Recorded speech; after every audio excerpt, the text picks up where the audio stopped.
Fidèles téléspectateurs de l'émission Débat Éducation, bonsoir.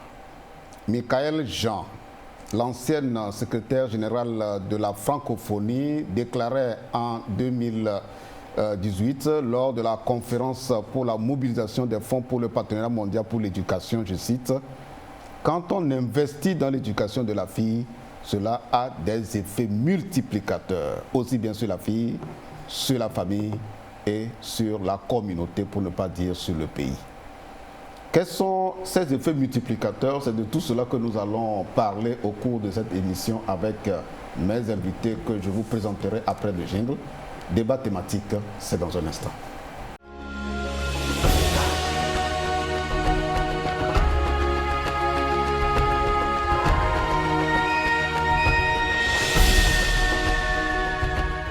Je le disais tantôt, investir dans l'éducation de la fille et de la femme, cela a des effets multiplicateurs. Pour en parler, j'ai deux invités à mes côtés. De ma gauche vers ma droite, mademoiselle Anoukore Afi Prudence. Elle est élève au lycée Montien en classe de terminale D. Mademoiselle, bonsoir. Bonsoir, monsieur, merci. À ma droite, Madame Tomno Emilienne, épouse Kabissa. Elle est professeure d'histoire-géographie au lycée Agoué-Est. Madame, bonsoir. Bonsoir, monsieur. Alors, comme je l'ai annoncé, nous allons explorer les effets, les impacts de l'éducation de la fille et de la femme. Alors, quand on dit qu'une fille a réussi, qu'est-ce que cela signifie pour vous? Pour moi, une fille qui a réussi, c'est d'abord une fille qui a des visions et qui a pu vraiment accomplir tout ce qu'elle a désiré comme vision. Par exemple, si je prends mon cas, moi j'ai toujours voulu fréquenter jusqu'à atteindre la classe 2. Pas jusqu'à atteindre, mais dépasser. Et je crois que je suis dans le processus.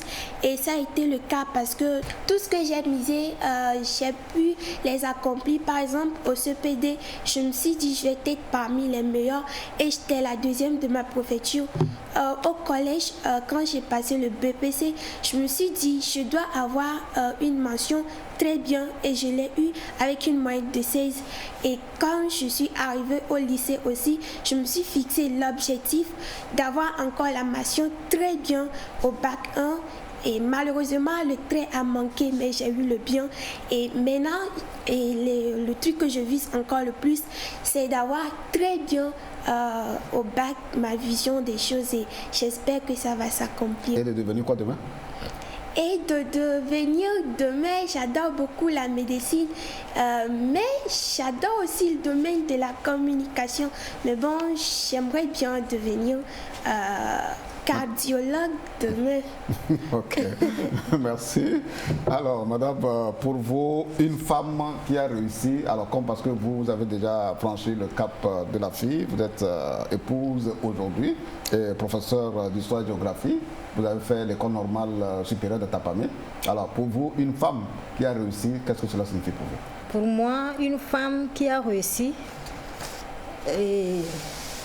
c'est une femme qui, depuis le bas âge, en tant qu'écolière, s'est fixé des objectifs, qui a eu des visions et qui s'est donnée au travail pour pouvoir réaliser ses rêves qu'elle s'est fixés. Donc, c'est une femme financièrement autonome, indépendante et qui est au service de sa société, qui contribue au développement de son pays et de sa communauté. Alors, nous savons que dans le milieu scolaire, on a des filles et des garçons, n'est-ce pas? Et si on vous posait la question de savoir la différence entre une fille scolarisée et un garçon scolarisé, est-ce que vous voyez, est-ce qu'il y a une différence? Selon moi, on ne peut pas parler de différence du moment où les deux, au début, ont eu la même chance d'être éduqués. Si vraiment la fille, comme le garçon, a eu la chance d'être scolarisée depuis la classe de CP, je ne vois pas Pourquoi mettre la différence entre les deux? Les deux sont capables de pouvoir accomplir dans l'avenir des postes de responsabilité. Mademoiselle Afi Prudence, alors pour vous, vous êtes encore sur les bancs. S'il plaît à Dieu, vous allez à l'université à la rentrée universitaire prochaine, puisque vous venez de passer le baccalauréat et vous attendez impatiemment, avec assurance d'ailleurs, tel que vous le dites, de franchir ce cap. Pour vous, est-ce qu'il y a une différence entre un garçon scolarisé et une fille scolarisée? Évidemment qu'il n'y a pas de différence. Du moment où nous subissons les mêmes cours, les mêmes leçons à l'école et jusqu'au sport, tout ça, alors la différence, il ne devrait même pas exister. Puisque même l'article 1 des droits de l'homme l'a dit, nous sommes tous nés libres et égaux. Égaux, bien sûr.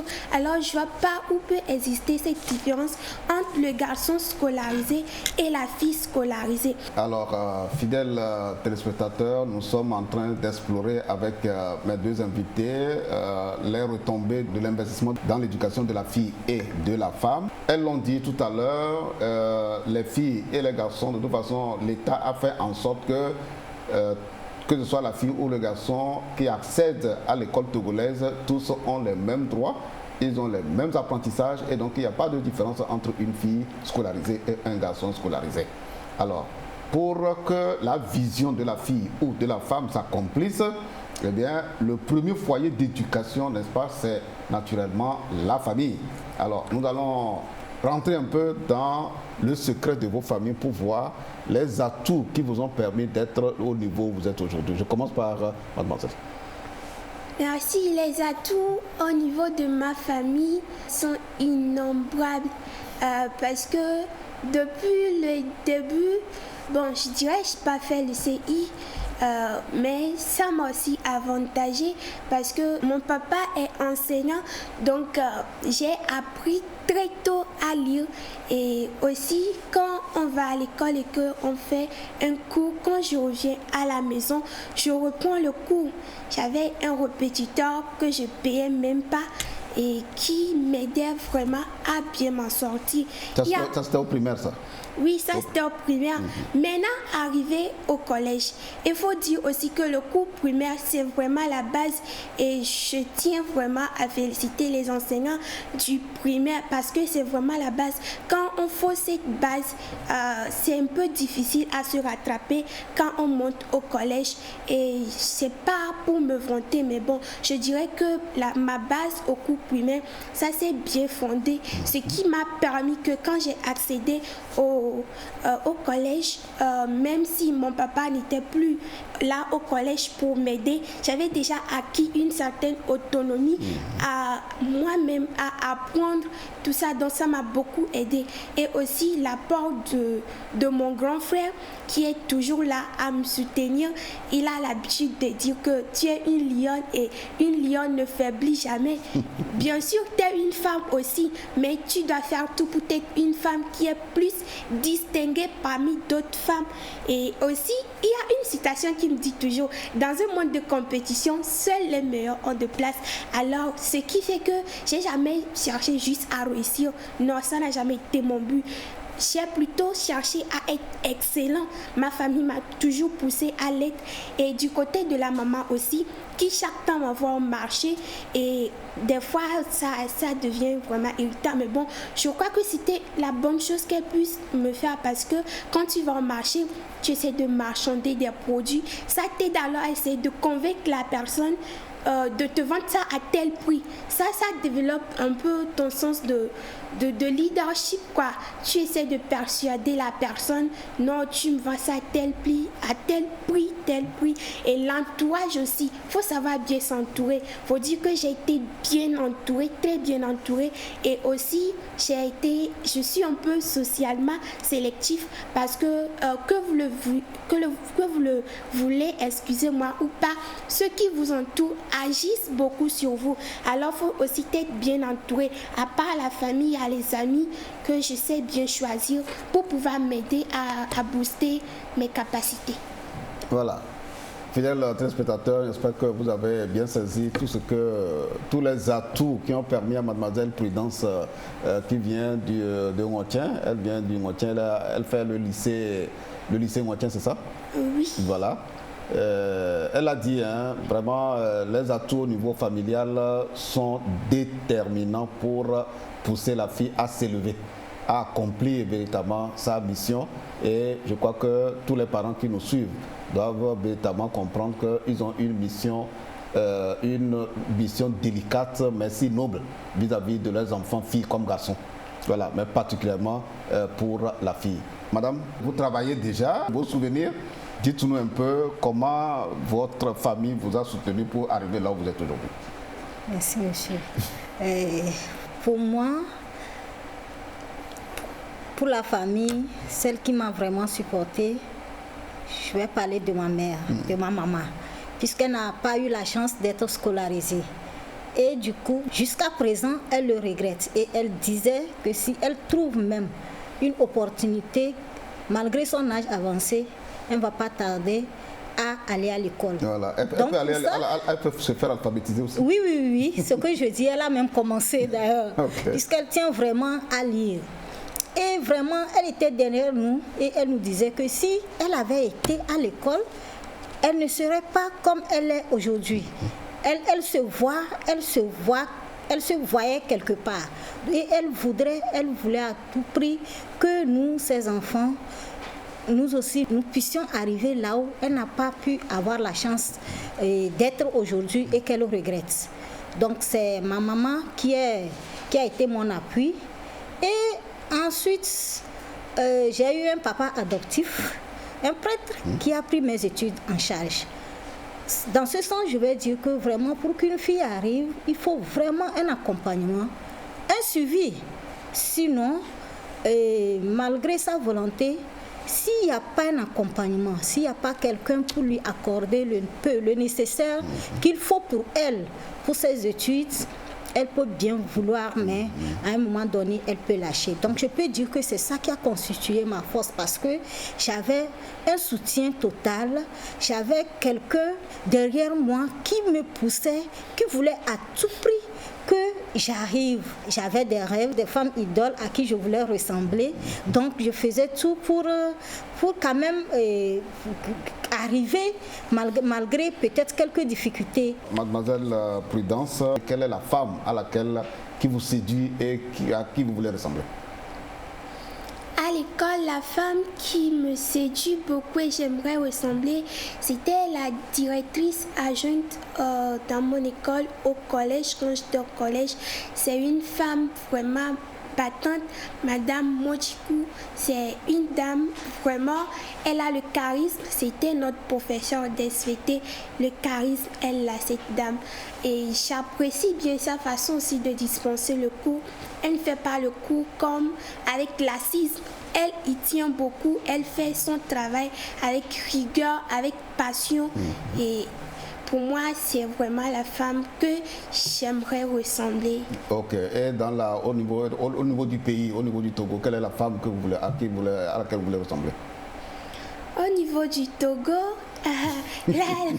la question, ce serait un peu difficile à répondre parce que tout le monde aimerait ressembler à une personne réussie, une personne qui a acquis une certaine influence dans la société. Je pourrais même parler de notre nouveau gouvernement là, où il y a une première ministre. Je pourrais dire j'aimerais la ressembler. Voilà. Peut-être que je ne sais pas encore trop de choses sur elle, mais bon, je pourrais dire j'aimerais la ressembler. Pourquoi? Parce que déjà j'apprécie cette confiance que le président lui a fait. Oui, cette confiance que le président lui a fait, et je suppose que cette confiance c'est dû à son ardeur dans le travail. Naturellement, tu as tout dit. Tu as tout dit. Pour que la femme puisse avoir une ascension, eh bien, c'est dans le travail, rien que le travail. Comme dit l'adage, c'est le travail qui fait l'homme. Et quand si tu travailles très bien, eh bien, tu tapes dans l'œil de ta hiérarchie et elle peut facilement faire ta promotion. Alors, dans le cadre toujours de cette émission, nous avons tendu le micro à certaines personnes pour nous dire un peu atouts que l'État a mis à la disposition de tous les élèves d'une manière générale, filles comme garçons, mais particulièrement des filles, quels sont les verrous que l'État a pu sauter pour pouvoir permettre aux filles d'accéder à leur droit à l'éducation? Nous allons écouter certains d'entre eux. Beaucoup d'efforts sont faits. À l'école primaire, la parité, les filles dépassent les garçons. Mais au fur et à mesure qu'on passe en classe supérieure, le nombre de filles diminue. On se pose la question, où passent ces filles-là? Au secondaire, la parité est plus ou moins 50-50. Mais au fur et à mesure qu'on va en 4e, 3e, aller au lycée, le nombre de filles chute considérablement. Le ministère de l'Éducation, dans sa recherche pour pallier à ce problème, a fait des réformes. Les réformes pour prendre en compte les questions spécifiques au genre. L'une des réformes, c'est la révision des curricula. Et dans cette révision, on a tenu compte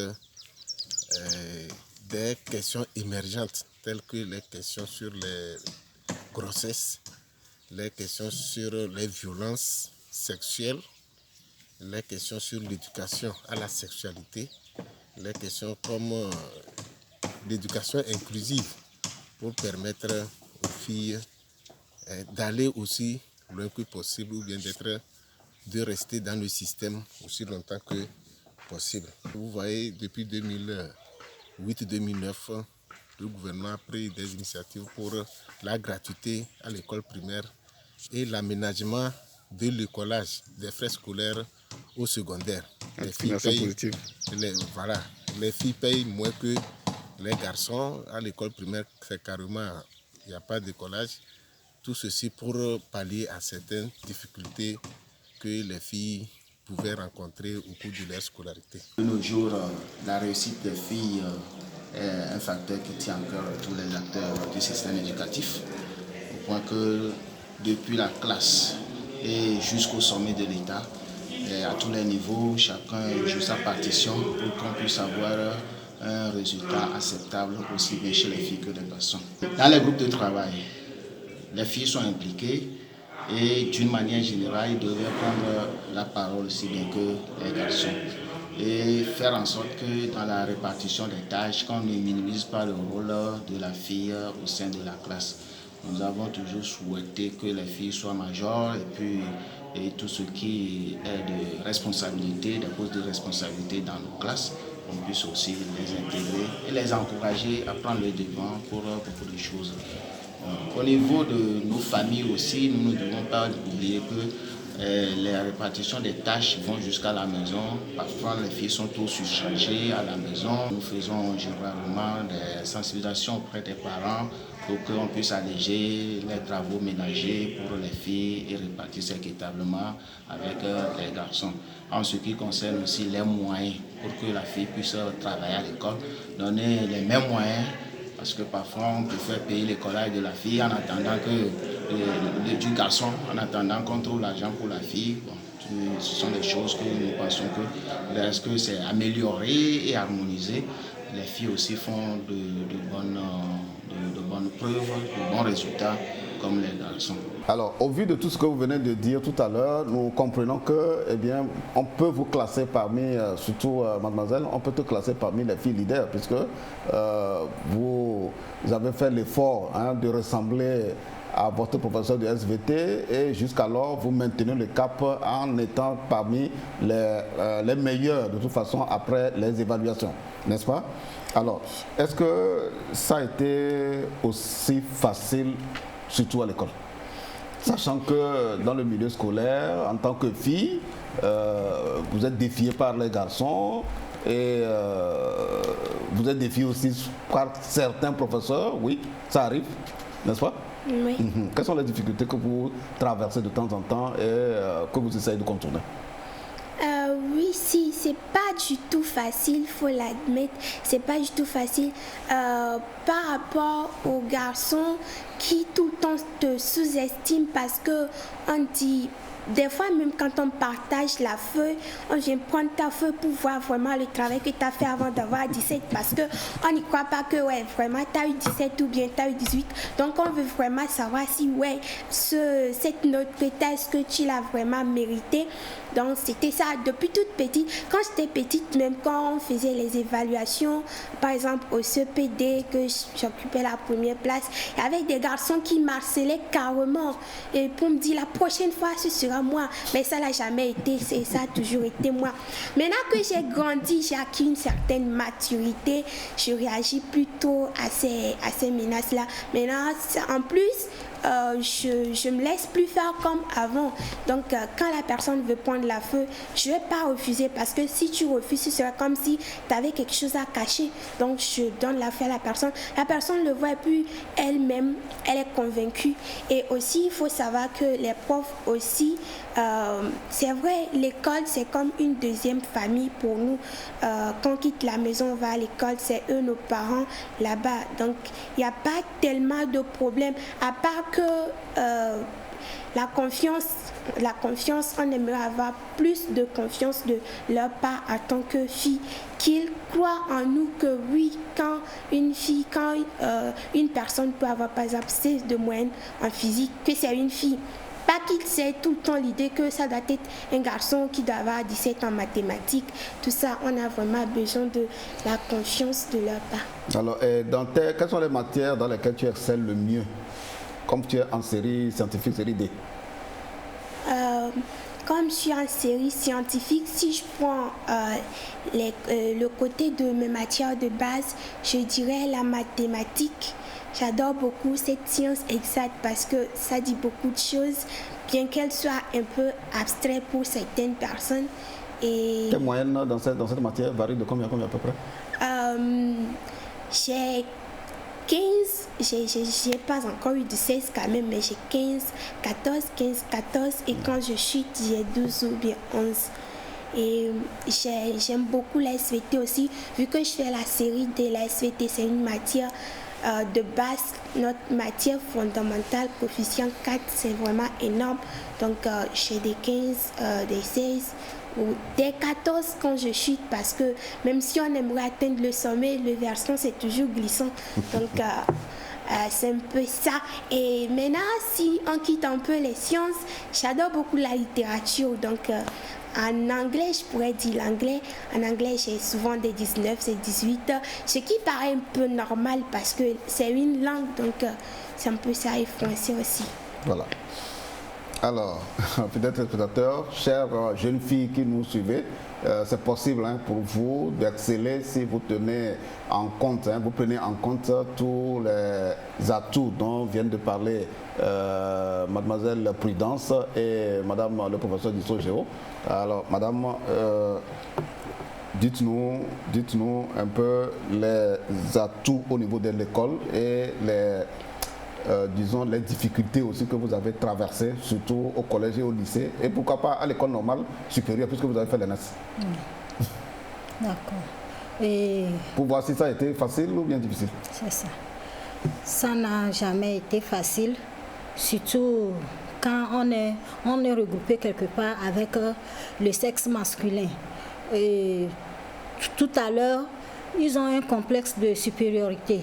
Donc pour les garçons, vous n'allez jamais, ou bien vous ne pouvez pas occuper les rangs qu'ils occupent. Donc moi, je transformais cette sous-estimation qu'ils avaient envers nous en défi. En défi, pourquoi? Parce que je faisais tout pour leur prouver le contraire de ce qu'ils pensaient de nous. Et donc, ça me donnait la force de faire tout pour être à la hauteur. Donc, une fille n'est respectée que par son travail. Donc, si tu travailles, les notes que tu auras, ça peut les amener à commencer par te respecter et à ne plus avoir cette sous-estimation et à se surestimer par rapport à toi. Donc, c'est les difficultés que nous avons eues tout au long de notre parcours, que ce soit au collège, au lycée, même au campus, ou bien à l'école normale. Souvent dans les groupes de travail, au début, quand vous vous retrouvez, ils ne veulent pas que vous preniez parole. Pour eux, ce que tu vas dire, ça ne va pas, c'est rien. Mais quand tu arrives à t'imposer, ou bien des fois, moi, quand ça se passe comme ça, je me calme, je me retire et je me dis que d'accord, on verra ça aux évaluations.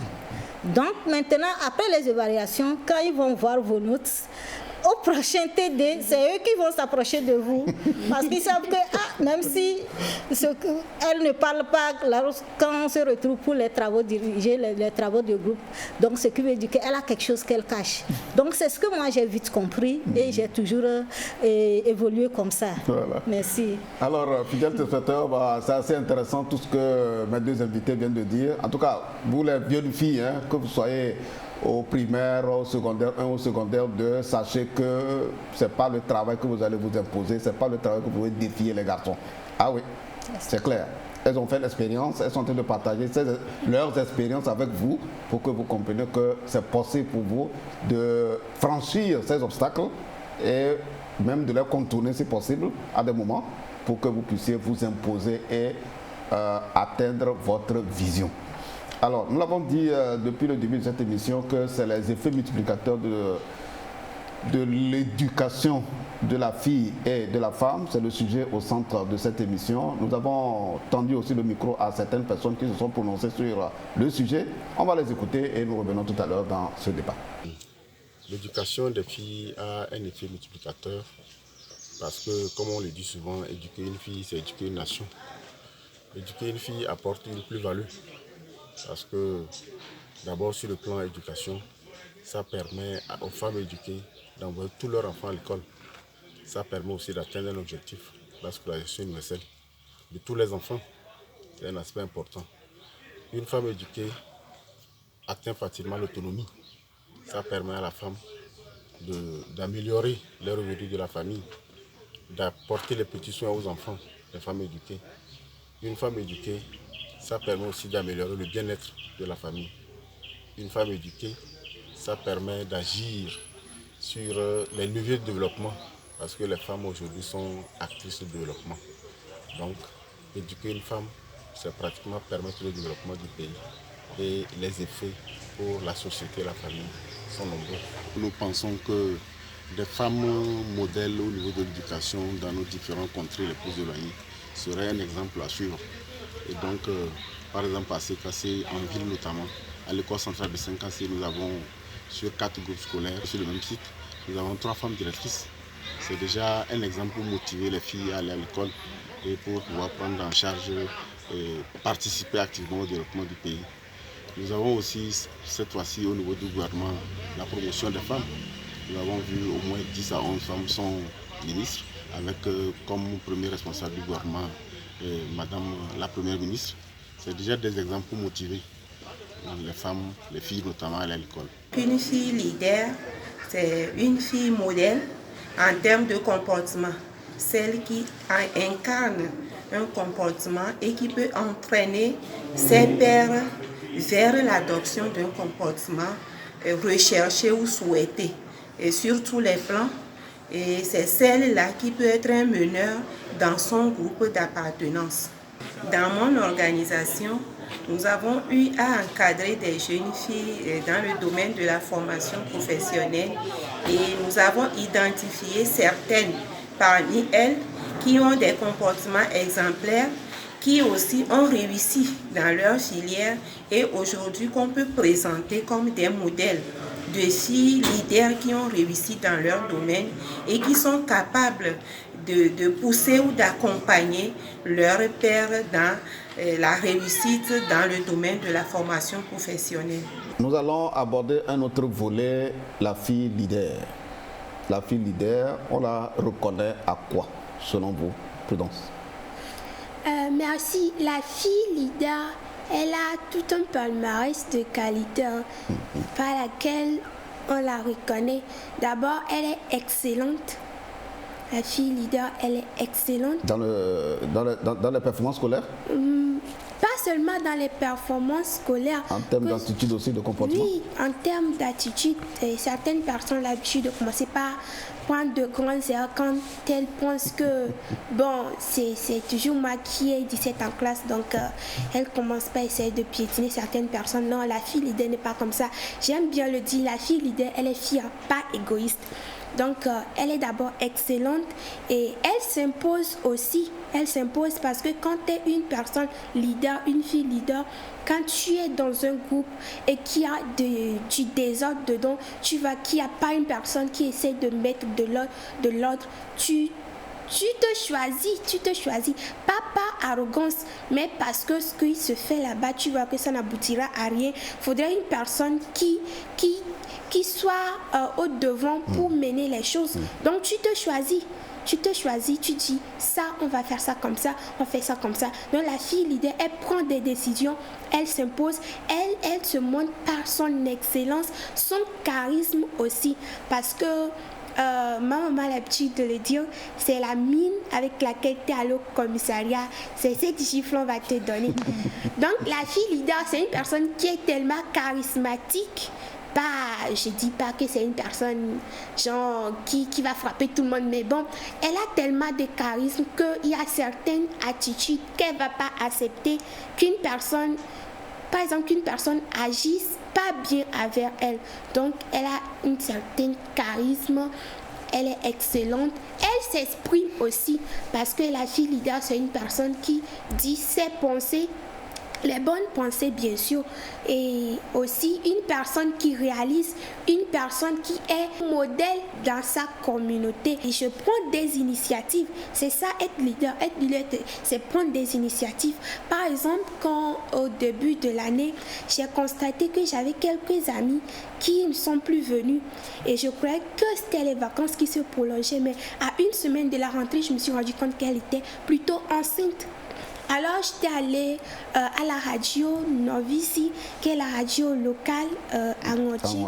Oui, je suis allée voir le directeur personnellement. J'ai discuté avec lui si on pourrait faire une émission avec les jeunes pour pouvoir sensibiliser un peu ces amis-là. Parce que c'est vrai, on parle de la question. Ce sera pas, je savais bien que ce ne serait pas moi qui vais commencer. Parce que tout le monde fait ça, on en parle. Mais pourquoi ça continue si on en parle? Peut-être que c'est parce que si ça se disait par des personnes comme elle, des élèves, tout simplement des filles comme elle, peut-être qu'elles vont se rendre compte qu'on vit la même situation, mais quand même, nous aussi, on ne va pas finir comme ça. Donc, qu'on agisse nous-mêmes en tant que jeunes, que nous sommes pour voir ce que ça va donner. Le directeur, et il avait approuvé l'idée. On a fait l'émission et je dirais que ça a impacté positivement. Et ce jour-là, on recevait beaucoup d'appels de nos amis qui appelaient pour poser des questions, pour s'éclaircir sur cette question, beaucoup de choses. Donc je dirais ça, la fille leader prend des initiatives. Elle n'est pas spectatrice des fléaux de sa société. Elle agit. Elle agit, elle n'est pas seulement là pour dire que ça ne va pas. Si ça ne va pas, comment faire pour la changer? Elle est là pour ça. Alors, comme tu as parlé des filles en grossesse, je voulais rentrer un peu dans ton intimité pour voir est-ce que les garçons te font la cour? Et comment tu réagis à ça? C'est une question un peu drôle, mais bon. En fait, c'est tout ce qu'il y a de naturel qu'un garçon fasse la cour à une fille. Oui, ça on est tous d'accord. Oui, et quand ça arrive que les garçons ne te font pas la cour, tu vas te demander qu'est-ce que j'ai, ou bien, oui, toi tu as quoi et puis les garçons ne te font pas la cour. Alors moi je trouve ça tellement naturel que ça me fait plus rien. Parce que si les garçons ne te faisaient pas la cour, tu vas te sentir anormal. Alors si les garçons me font la cour, ça me fait sentir que ouais, vraiment je suis humaine, que les choses fonctionnent bien chez moi. Mais est-ce que ça veut dire qu'il faut accepter? Bien sûr que non. Quand vous avez des visions, il faut savoir, je dirais pas des sacrifices vu que c'est même pas encore le moment pour être en relation, mais il faut savoir bien faire les choses. Il faut avoir un plan de vie. Est-ce que si j'avais dit je fais la médecine, si je vais faire la médecine où en moyenne les études c'est à 7 ans et que je me mets dans une relation maintenant, où est-ce que ça me mène? c'est un peu ça les choses. Il faut aussi essayer de calculer un peu les choses. La vie, c'est des calculs. Donc, il faut essayer de calculer un peu les choses. En plus, une relation, moi, je pense que c'est tellement compliqué que c'est réservé pour les adultes. Et moi, je suis encore une enfant parce que je n'ai pas encore 18 ans. J'estime que je suis encore une enfant. Donc, je ne pourrais pas prendre toutes ces responsabilités que cela inclut.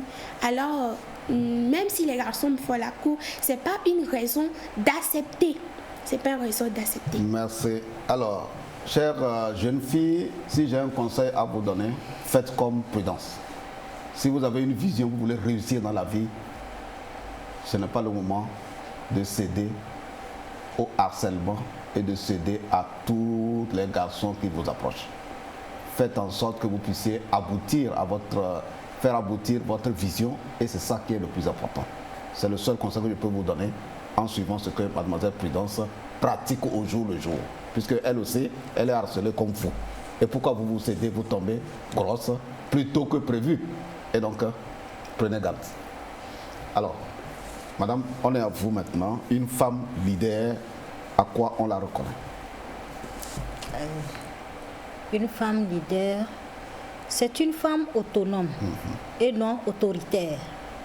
C'est une femme qui s'affiche, qui s'affirme par son travail. C'est une femme qui est un exemple pour sa société. D'abord, dans sa localité. Tout le monde voudrait la ressembler. Par son travail, par son comportement. Elle est un exemple à qui toute autre fille ou bien toute autre femme rêverait être. Donc c'est une femme qui prend des initiatives, qui pose des actes. Donc, est-ce que dans les classes où tu interviens au collège, c'est ça? Oui. Voilà. Est-ce qu'il y a des filles ou des garçons qui t'approchent pour t'imiter, pour que tu leur donnes souvent des conseils? Si, il y en a, surtout les filles, puisque des fois même quand j'arrive, j'essaie un peu d'aborder dans nos classes, il y a toujours des filles porteuses de grossesse. Donc quand je rentre et je vois un cas comme ça, je profite un peu, je prends, surtout quand on dispense aussi le cours de ECM, je profite un peu pour leur sensibiliser et des fois même, je les invite à m'approcher.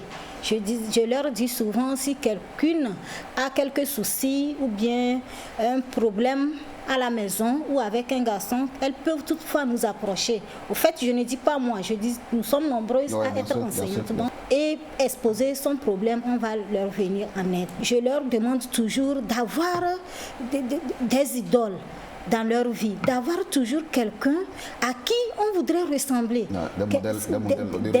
Des modèles de réussite. Et je leur donne souvent mon exemple. Je disais que je ne suis pas devenue enseignante par hasard. J'ai eu cette vocation depuis la classe de CP2. J'aimais beaucoup ma maîtresse, Madame Balessou.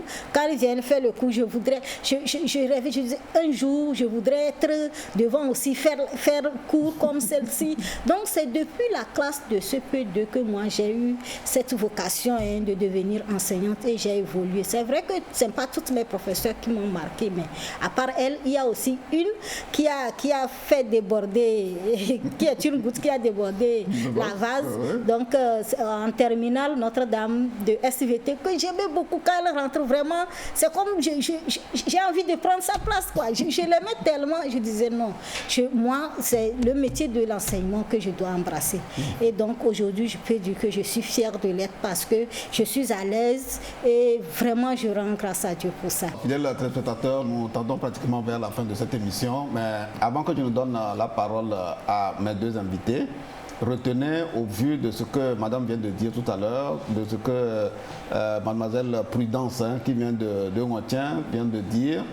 Retenez que vous avez dans votre entourage de toute façon toutes les références des filles et des femmes modèles que vous pouvez approcher pour vous aider à résoudre tel problème ou tel autre. Est-ce que c'est un problème de harcèlement? Vous avez des hommes et femmes de toute façon qui peuvent vous aider à contourner cette difficulté, à gérer ces genres de situations avant même que pour que vous ne tombiez pas de toute façon dans les travers de la vie. il est possible pour vous, en tant que fille, de réussir au même titre que madame, qui est aujourd'hui professeure, pour avoir fait tout le parcours avec tous les atouts qui lui ont permis d'être au niveau où elle est aujourd'hui. Mademoiselle Prudence l'a dit aussi, il y a tous les atouts au début, la cellule familiale, en passant même par les structures scolaires, primaire, secondaire 1 et secondaire 2. Aujourd'hui, elle fait partie des meilleures. Et donc, l'objectif de cette émission, de ce numéro, c'est vous dire que quand on investit dans l'éducation de la fille et de la femme, eh bien, il y a des effets multiplicateurs. Les effets multiplicateurs, c'est que vous servez d'abord de modèle aux autres. Vous-même, vous êtes fier. C'est un effet. Vous êtes fier en tant que fille. Vous êtes fier en tant que femme. Et si nous réussissons ce pari, nous sommes convaincus que toutes les filles peuvent réussir. N'est-ce pas? Nous connaissons aussi les aléas de la vie. Voilà, les effets des portables, par exemple, les effets les influences des médias. On connaît tout ça.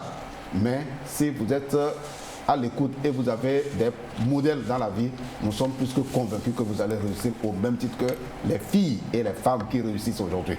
Alors, comme je le disais, nous sommes pratiquement vers la fin de notre émission. Nous allons vous donner la parole. Si vous avez un message particulier à l'endroit des filles, un message particulier à l'endroit des garçons aussi, et un message particulier à l'endroit de vos parents, eh bien, l'occasion vous est offerte.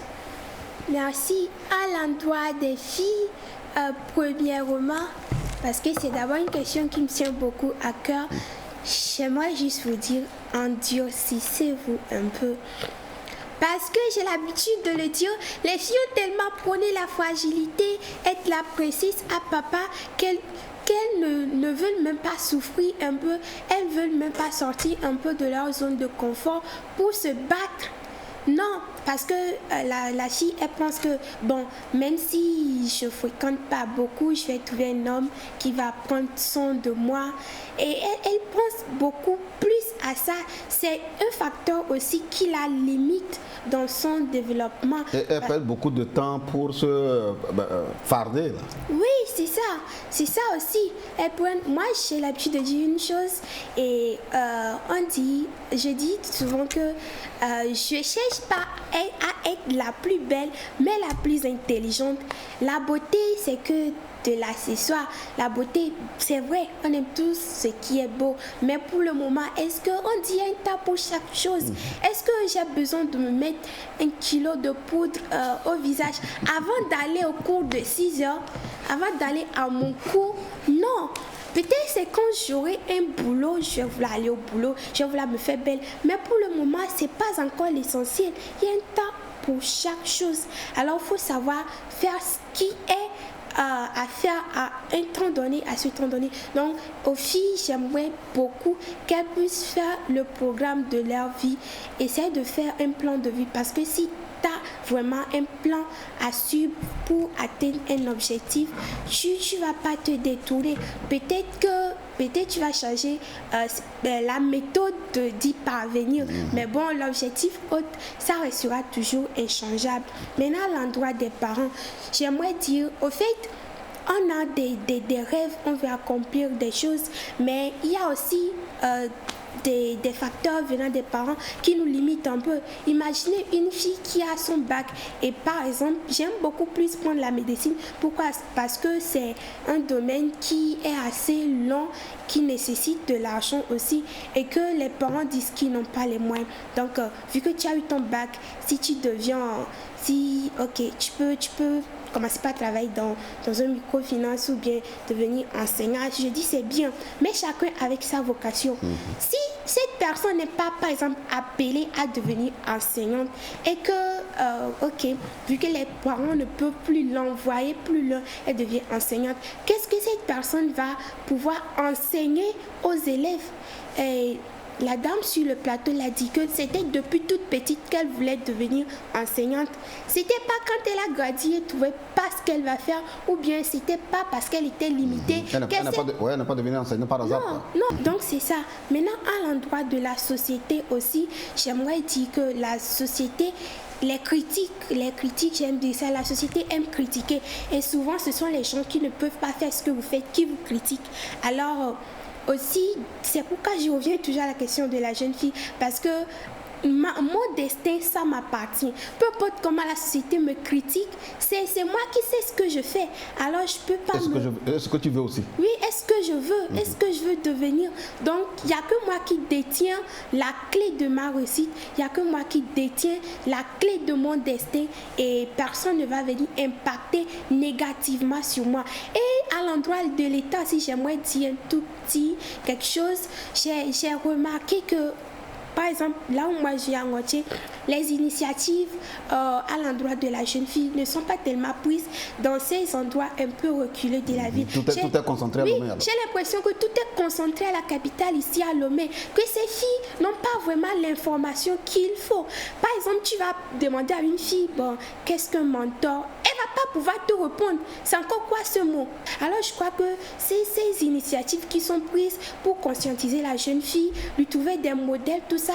Dans les zones rurales, on remarque encore plus de grossesses là-bas. Si ces jeunes filles avaient des personnes qu'elles prenaient pour exemple, si elles suivaient ces genres de trucs qui s'organisent un peu chez elles. Des sensibilisations à leur endroit. Oui, des sensibilisations. Ça pourrait beaucoup les aider. Donc, d'essayer de décentraliser un peu les choses pour qu'elles se conscientisent aussi vite. Et aussi de savoir utiliser les réseaux sociaux. Parce que moi, je n'ai pas eu vraiment à bénéficier de ces initiatives, mais j'ai l'appareil de ma maman, je vais sur Google, je vois des informations.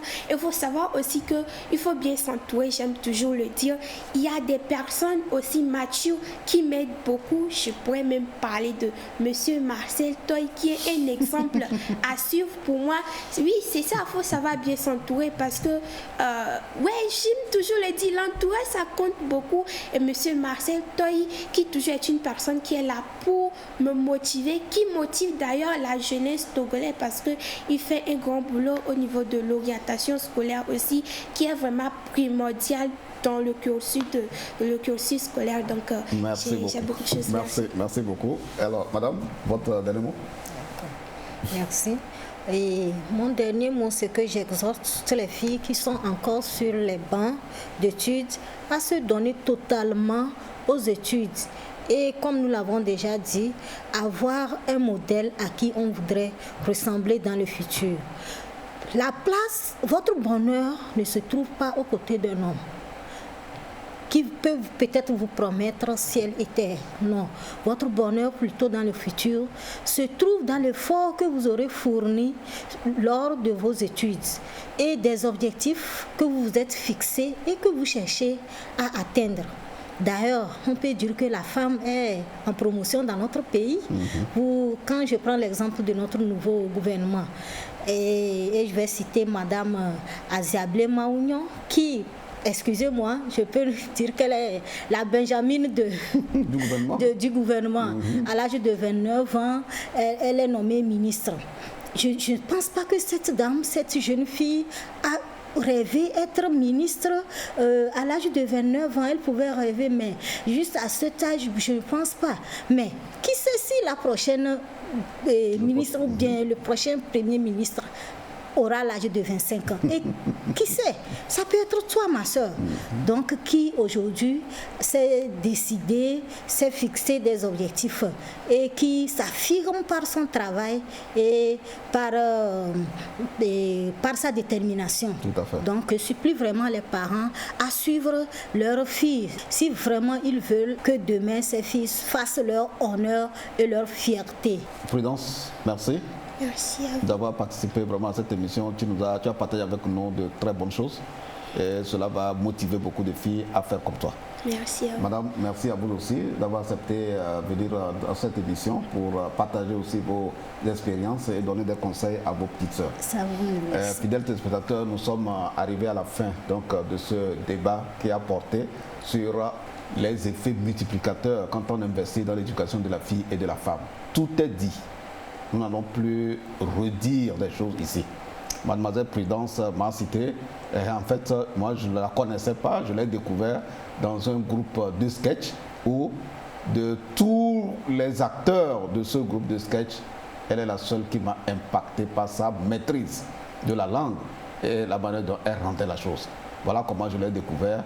Et depuis ce jour, j'essaie dans la mesure du possible de changer beaucoup de choses, d'informations avec elle et de l'accompagner à atteindre sa vision.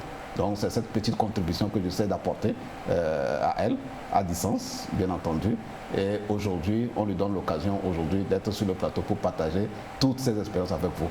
Donc, chers élèves, filles surtout, eh bien, la porte est ouverte, toutes les chances vous sont offertes et toutes les possibilités sont devant vous pour que vous puissiez prendre en compte tous les conseils qu'on vous donne, aussi bien de la part de vos pairs, de la part de vos parents, de la part des enseignants et de toute personne soucieuse de votre bien-être.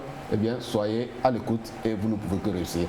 C'est sur ces mots que nous vous disons merci, chers téléspectateurs, de nous avoir suivis et nous laissons notre place tout à l'heure pour le deuxième volet de cette émission qui porte sur l'actu éducation et agenda éducation avec ma collègue Dodo Waré. Sur ce, je vous dis au revoir et à la semaine prochaine.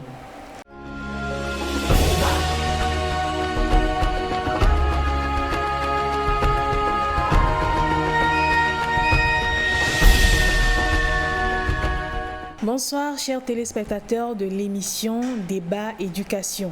Vous venez de l'écouter, l'éducation de la jeune fille est très importante. Et cette impressionnante jeune fille, Prudence, doit être une inspiration pour vous, chers parents, chères jeunes filles. Bienvenue à présent dans la rubrique Actu Éducation. Le ministère des enseignements primaires et secondaires, de la formation professionnelle et de l'artisanat a organisé du 5 au 10 octobre dernier à Kpalimé un atelier sur les compétences de vie courante. C'est une méthodologie pratique d'enseigner l'éducation civique et morale pour permettre aux apprenants de vivre l'ECM. L'atelier a été appuyé financièrement par l'UNICEF. À l'école normale supérieure d'Atakpamé, la journée internationale des enseignants a été célébrée. L'activité a été organisée par la FESET, Fédération des syndicats de l'éducation du Togo, avec l'appui financier de la CNT-EPT à travers son projet Éducation à voix haute. Reportage. Ils avancent, mais tout en respectant les mesures barrières, port du cache-nez, distanciation sociale et lavage systématique des mains avant l'accès à cette salle consacrée à la célébration de la Journée mondiale de l'enseignant.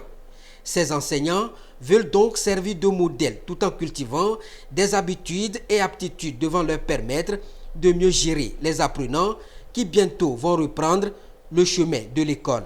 Cet exercice a été mené avec les élèves professeurs de l'école normale supérieure d'Atapamé, dont certains parmi eux seront déployés la rentrée prochaine sur le terrain. Une rentrée qui va être effectuée dans le contexte de la pandémie. Il faut d'ores et déjà les amener à un changement de comportement pour mieux gérer le flux des élèves dans les salles de classe et pendant la récréation. Nous avons saisi cette opportunité pour venir vers nos jeunes frères qui demain vont nous relayer sur le terrain pour discuter avec eux de cette pandémie et d'attirer leur attention sur ce que serait la rentrée prochaine en période de Covid.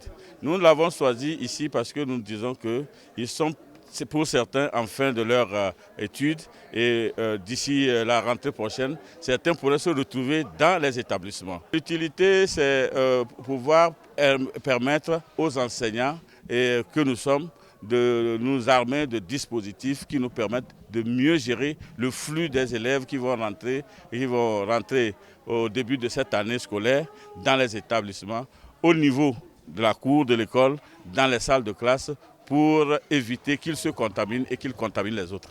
La journée mondiale de l'enseignant a été donc une opportunité pour la Fédération des syndicats des enseignants du Togo qui a focalisé cette année cette célébration autour d'une thématique: l'enseignant, leader en temps de crise et façonneur d'avenir. Un thème pour rappeler à tous les acteurs du système éducatif leur place à occuper pour montrer leur leadership en cette période de la pandémie, c'est-à-dire créer, innover pour mettre leur expertise en matière de gestion en vue de permettre aux élèves de réaliser leur apprentissage. La rentrée scolaire 2020-2021 s'annonce à grands pas. Et l'objectif de cette rentrée est d'accueillir tous les élèves dans un cadre serein, propice aux apprentissages et surtout dans le respect des mesures sanitaires en vigueur. Gouvernement, parents, établissements, apprenants, les préparatifs se font à tous les niveaux. Et c'est la fin de ce numéro de Débat Éducation. Merci à vous qui l'avez suivi. Au revoir.